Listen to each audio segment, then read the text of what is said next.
Am I the jerk for telling my brother the truth on why I don't ask him for anything? I, 19F, have 3 brothers, 27, 28 and 32.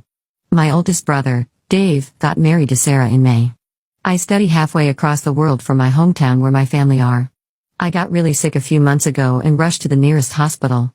Turns out they don't accept my insurance and I had to pay out of pocket. I was €50 short and called everyone I could but no one was picking up. I then called my oldest brother, Dave, because he always picks up and asked him to send me €50, and I would send it back once I get paid in a few days. He told me not to be ridiculous and he didn't need me to pay him back €50. Sarah called me that night and asked how I was doing.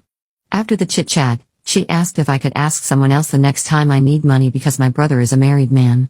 I was shocked but I apologized and said I offered to pay him back. She said it's fine but next time, I should plan my finances in advance so I won't have to rely on a married man. It's my birthday soon and Dave called to ask what I wanted. I said nothing and that I was fine but I appreciated him asking. My other brother called to ask what I want and I said I wanted some money to heat my apartment. I couldn't afford to heat it this month. He was baffled that I was so broke I couldn't afford heating and I wasn't saying anything. He started tearing up on the phone call with me and ended the call, and sent me $500 later. I guess he told Dave about the call with me because Dave called me and started interrogating me on why I just told him I didn't need anything, and then asked my youngest brother. He sounded offended and asked why I feel like I can't rely on him. I asked, haven't you spoken to Sarah about this? He was confused on what I meant and I told him about the conversation I had with Sarah after he sent me the €50 for the hospital. He said he'd call me back but he hasn't. A cousin of mine sent me a message a few hours ago saying I was a bitch for meddling in their marriage, and that Dave didn't owe me anything. I was like, when did I say Dave owed me anything? I have never relied on him for anything, nor do I plan on it. I mean, I feel bad that Dave and Sarah are fighting and I can't help but feel weirded out that Sarah did that behind his back and he had no clue.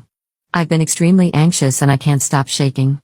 Am I the jerk? Again, I hope this reaches some of you lol. So my middle brother called me yesterday and asked me to explain what's been going on and I did. He's always had quite the temper and got very angry about the Sarah situation. He mentioned how Dave is paying the rent for Sarah's 22-year-old brother's apartment, so for Sarah to ask me not to ask Dave for anything at all was so messed up when her own brother is getting his rent paid every single month by Dave. TBH, this made me mad. It's okay for Dave to support her brother but God forbid he sends me €50 for an emergency, right? Anyway, Dave called me and we had a heart-to-heart conversation.